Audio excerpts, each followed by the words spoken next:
Sorry about that. The Vimeo thing again, 30 minutes.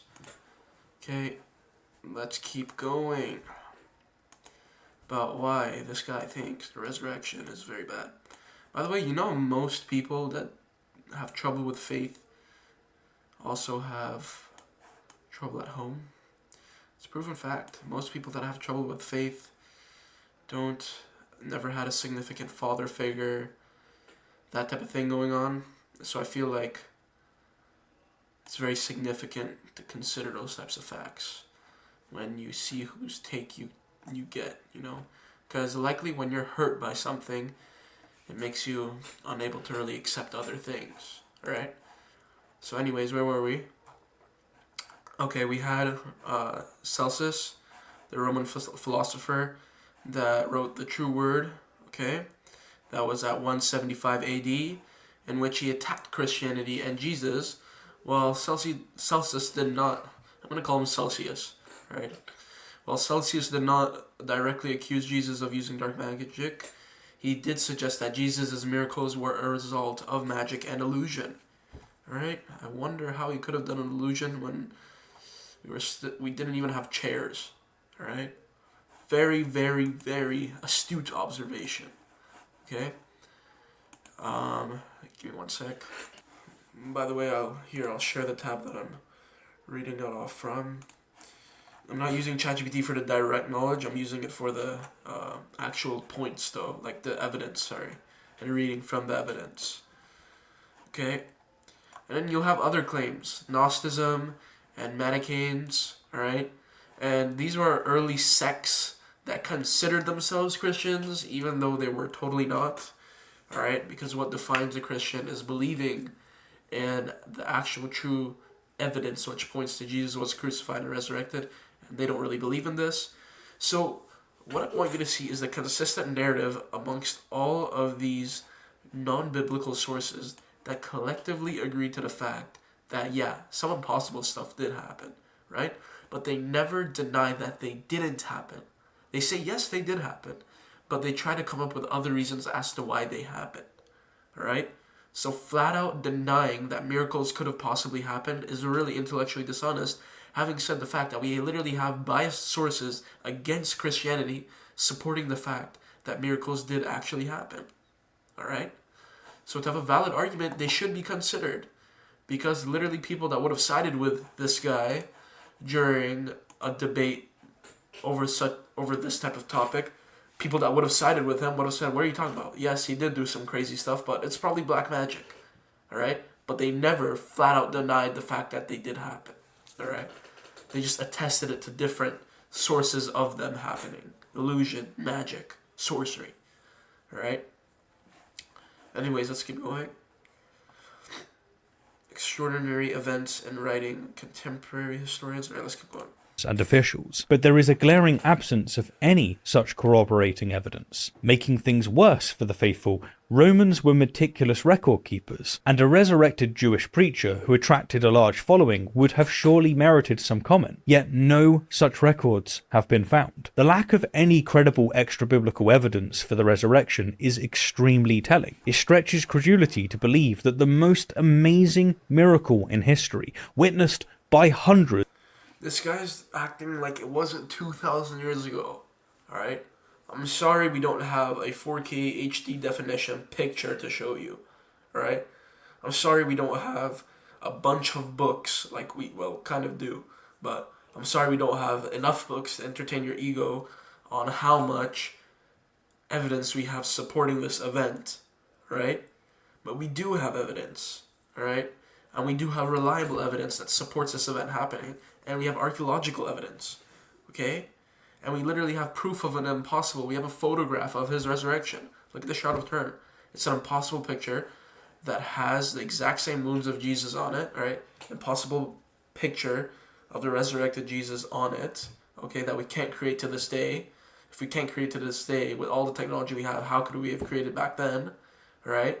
It was dated to around the time of Jesus with the most reliable dating method we had done on it.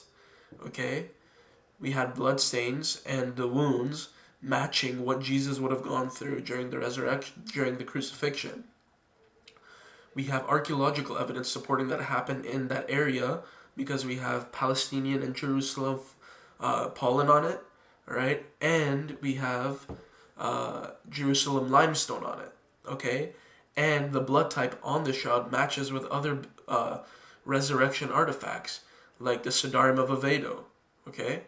So to say these types of things, that, oh, it didn't happen. Oh, we don't have this much evidence. Oh, we don't have this, that. Like, it's not that we don't have evidence, it's that you don't want to look at the evidence, okay? And you're looking at biased sources, probably. Because looking at this from an open-minded, unbiased perspective, we have very good evidence supporting this. Because Jesus is in fact one of the most, I think he is the most significant person in history. Hold on, let me see.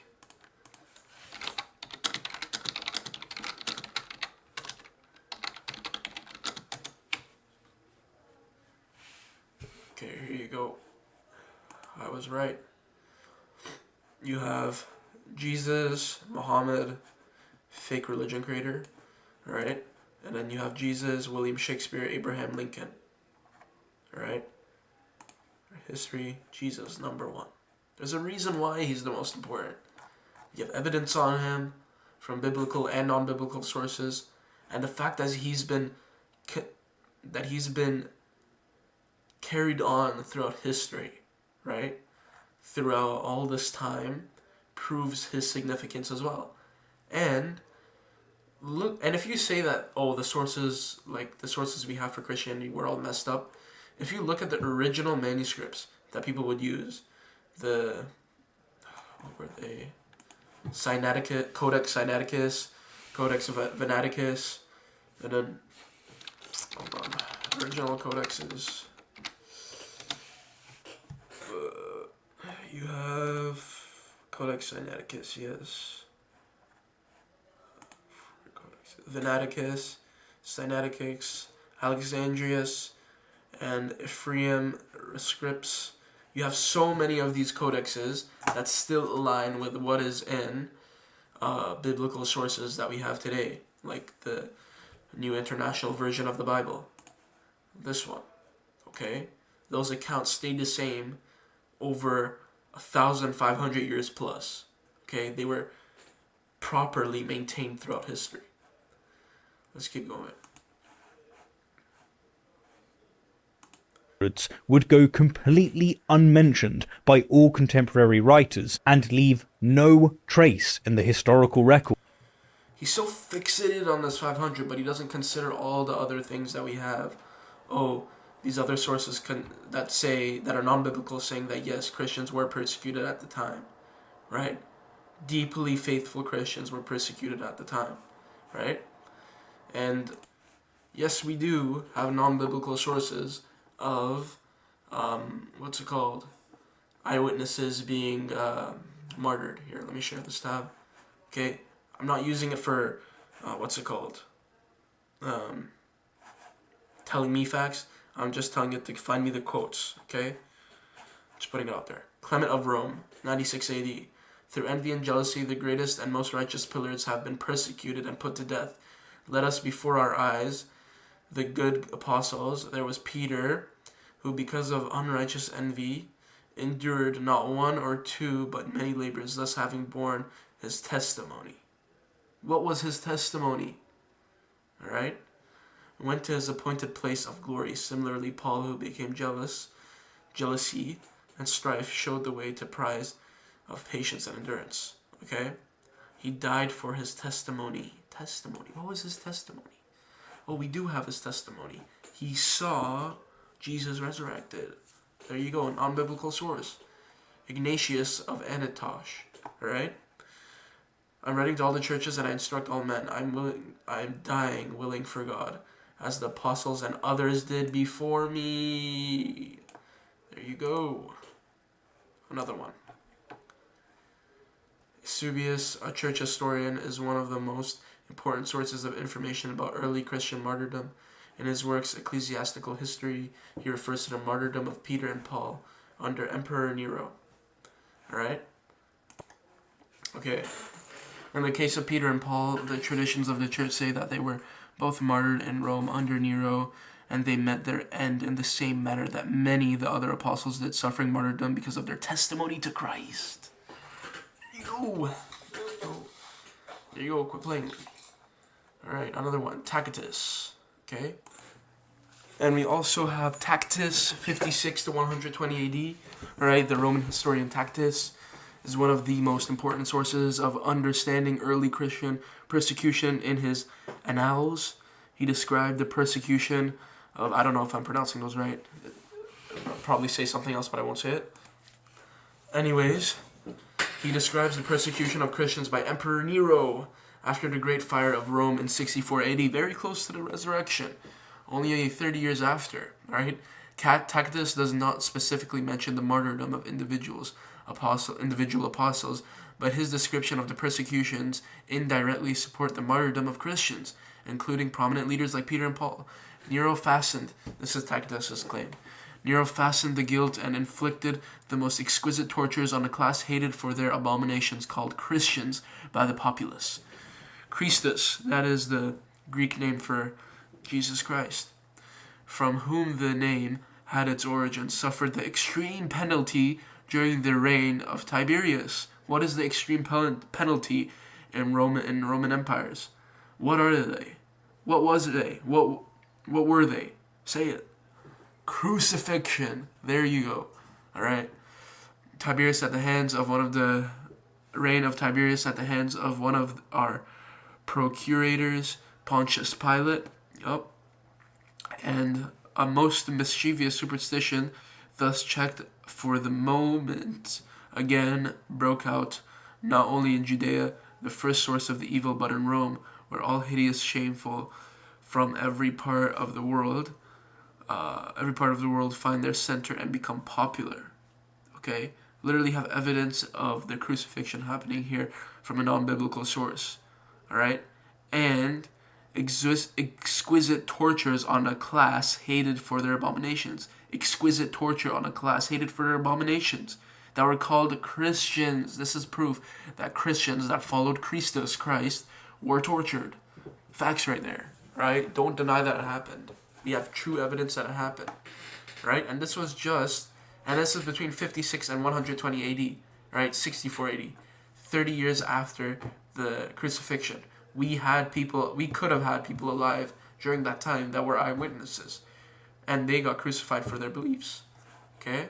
Anyways, let's continue. But that's discerning all the other evidence that we have up here. Okay? Regarding non-biblical evidence that proved that Christian eyewitnesses had non-biblical sources that said Christian eyewitnesses actually were martyred. Like right here in Tertullian, in the case of the apostles, it is reported that both Peter and Paul were martyred under Nero. There you go. Okay? This was 155 to 240 AD. Other early Christian sources, 2nd century AD, the Acts of Peter. The Acts of Peter, an early apocryphal Christian text, provides a legendary account of Peter's martyrdom in Rome. It describes how Peter was crucified upside down during the reign of Emperor Nero. Alright. The Acts of Paul, 2nd century AD. The Acts of Paul is another Paul was beheaded in Rome under Nero. While the Acts of Paul is not historically certain, it reflects a tradition that Paul, an eyewitness to Jesus, was martyred. We won't even include this. Let's go to another one. Though there are no references to the martyrdom of the apostles in Jewish sources, the Jewish Talmud does mention Jesus' execution, though in a hostile manner, and it hints at it, at his being condemned for sorcery, condemned for doing miracles, condemned for doing the impossible. Quit playing with me. This is literally proof that he did stuff that got him. He did stuff that were supernatural that got him crucified, right? And they blamed it on sorcery, magic. So you have true sources telling you that these things did happen, right? That miracles did happen. Okay? All of these are the non-biblical sources that support that eyewitnesses to Jesus, primarily the apostles, were martyred, primarily but not limited to the apostles, were martyred for their faith. Right here. But we don't have enough evidence. Like, come on, quit playing. We do have evidence. We do have evidence. Stop lying to yourself. Alright. Outside of late, biased, second-hand accounts written by early Christians with a vested I just used accounts that are in your favor. They are biased against Christianity. And you still fail. Alright? I don't know how you're saying this still. You still fail. They're against Christianity, and they said impossible things did happen that Jesus did. But they were sorcery, magic, illusion. Alright? I don't know how you can heal a blind person with illusion. Alright? That's some illusion I would want to find out about, but not an illusion. Miracle. Alright, let's keep going.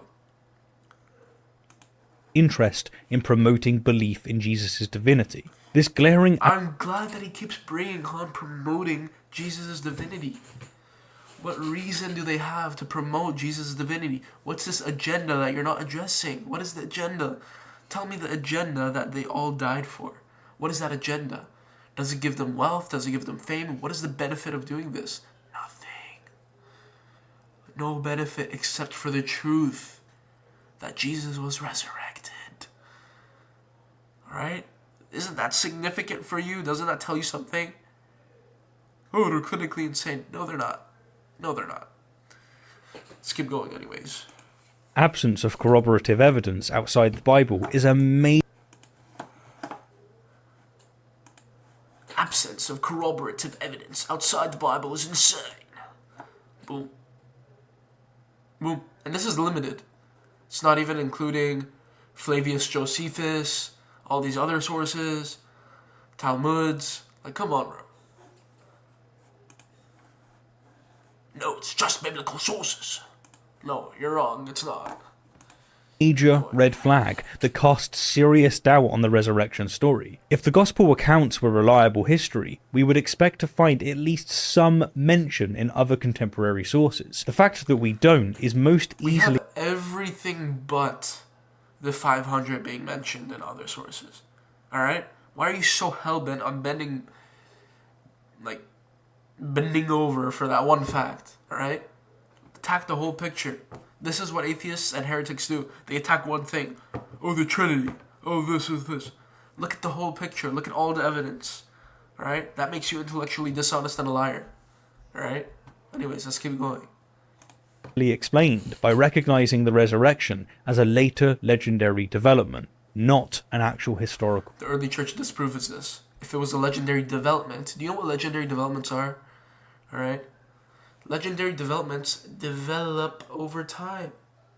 How could have a legend that developed over time had a early church form within that timeline that knew all the facts that would have existed in the legend that formed later? Right? It's a time, it doesn't work. It doesn't work based on the timelines we have. It doesn't account for all the evidence. So how is it a legendary development? Oh, this guy's facts suck. Occurrence. Alright, I've said quite a bit here, and now I want to pivot. What gives? I'm serious. What gives? Yeah, Why what are gives? so many seemingly rational Christians so outrageously gullible when it... Why are you so gullible, man? You have all this evidence, but you're like, put it to the side. We can't know about this. Look at the evidence. You're denying the evidence. We're looking at all the evidence. We're being open-minded, unbiased, and just looking at what it is. Alright? But you're denying it. Look at the non-biblical sources. Look for non-biblical sources. Just because that non-biblical source isn't posted in your library doesn't mean it's not there. Do your research. Right? Do your research. Jeez, instead of playing with these figurines in the background, do your research, my friend. Jeez. comes to the resurrection. I mean, they don't apply the same standard to other miracle claims, do they? We don't see them rushing to believe that Muhammad split the moon just because the Quran... I love that. Muhammad split the moon. Let's look into it. Do we have any cracks of the moon proving this happened? No. Do we have any proof that Jesus was actually resurrected? Yes, we have eyewitness martyrs, we have an empty tomb, and we have a shroud with an impossible image on it that matched every single medical fact of Jesus' crucifixion and torture. And has an impossible image burnt into it that accounts for what could have happened during the resurrection. We have archaeological evidence saying that Jesus is God, that he was crucified. Where's the cracks in the moon? Where's the nice line cut in half? Bro, I'll believe it. Just give me evidence. We have evidence. Jeez. Says that people saw it happen, do we? They are not this gullible when it comes to claims outside of their faith, and so they have no right to demand such gullibility on our behalf. By applying their reasoning to other religions, the folly of their pursuit becomes apparent. How? And this brings me to a point that I put it under harsh scrutiny by seeing if the Bible is the new gospel, not even the Bible, the new gospel. I mean the gospel, the New Testament. Seeing that if it's even reliable, which was proven to be reliable, right? There's even this one test. Hold on, let me find. Here is 99.5% purity rate in terms of accuracy for the New Testament. All right. Additionally, we have. I just want you to know how many manuscripts we have concerning the resurrection compared to other events. All right. I mean, the gospel, New Testament. How many manuscripts we have supporting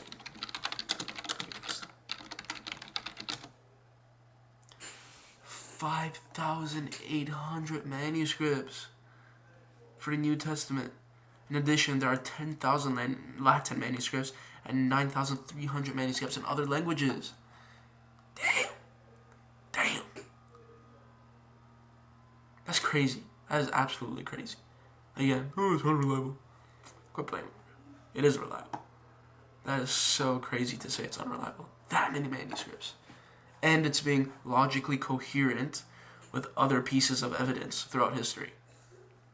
Alright? That are non-biblical. Flavius Josephus, Tacitus, yet Pliny the Younger as well.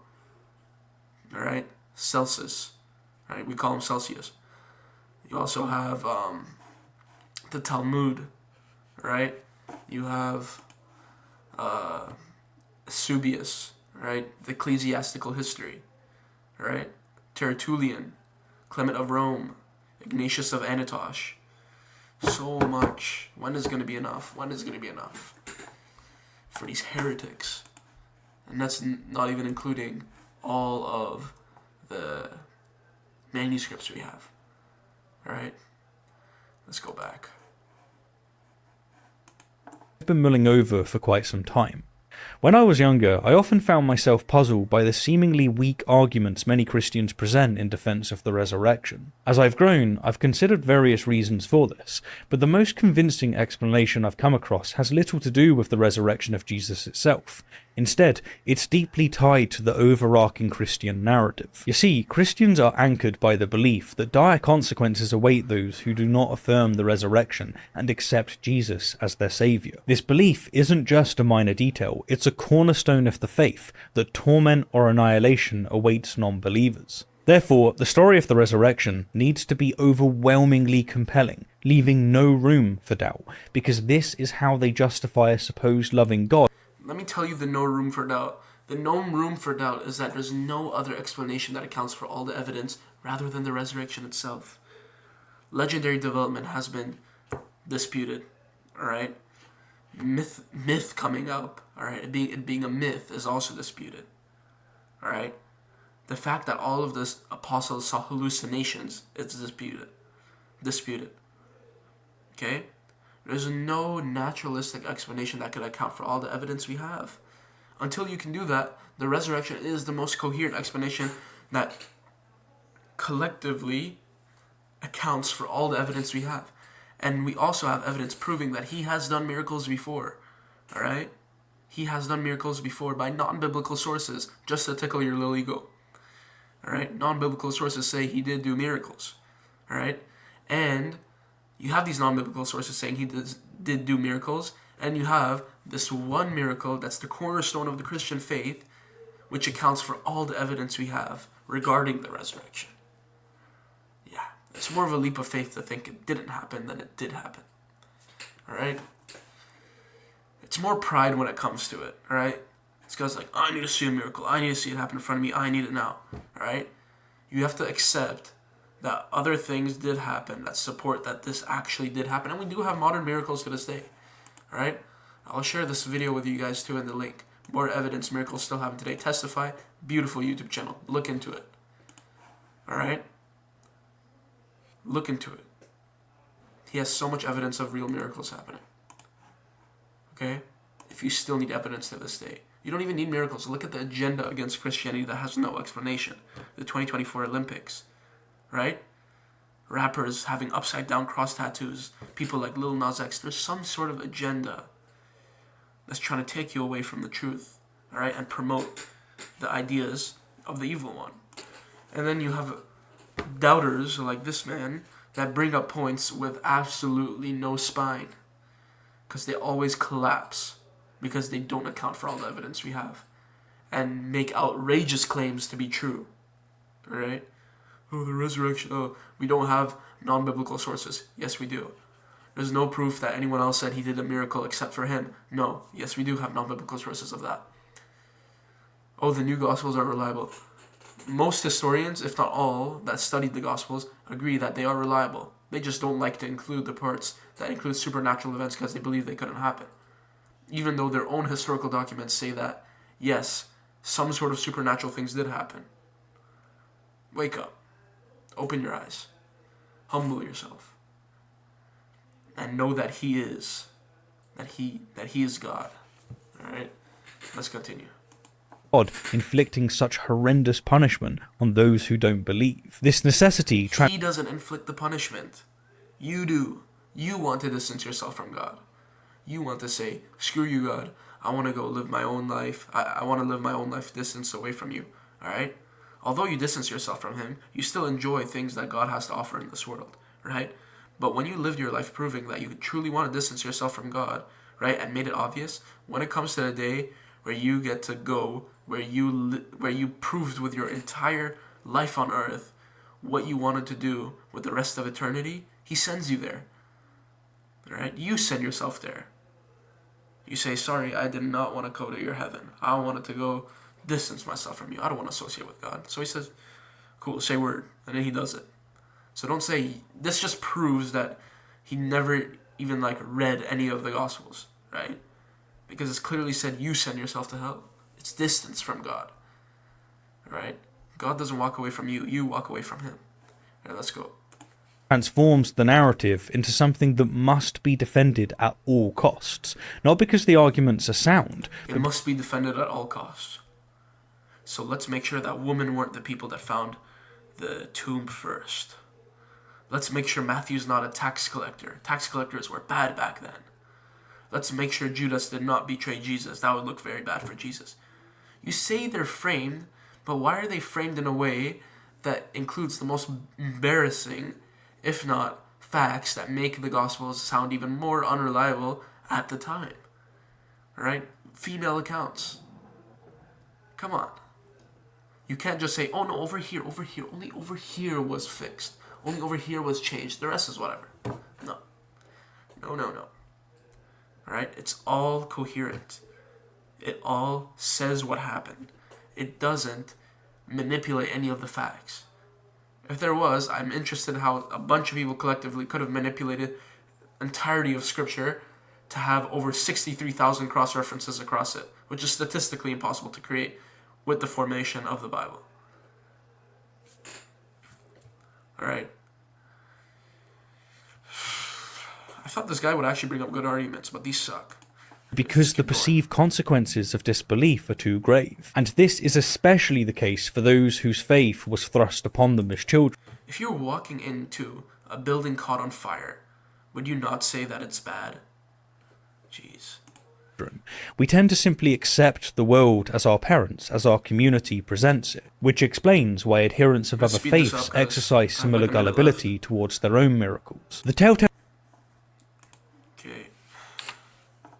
fervent defense of our parents as our community presents it, which explains why adherents of other faiths exercise similar gullibility towards their own miracles. The telltale sign is that this fervent defense and the suppression of critical faculties is never applied by adherents to the claims of other religions. Suppression of critical facts? I showed you all the evidence. Go look at it yourself.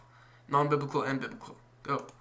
This selective skepticism, or perhaps more accurately, selective gullibility, is incredibly telling. It reveals a fundamental inconsistency. Selective gullibility? I just showed you all the events where there's no bias in them, but keep going. The way that believers approach their faith versus how they view other faiths. When actions and beliefs seem inconsistent and unmotivated, it's a clear sign to dig deeper, to look beyond the surface and understand the underlying motivations. And we saw the underlying motivations. It's that Jesus Christ truly is God. I'm not going to finish this. Everyone have a good day. God bless you, and deny these heretics.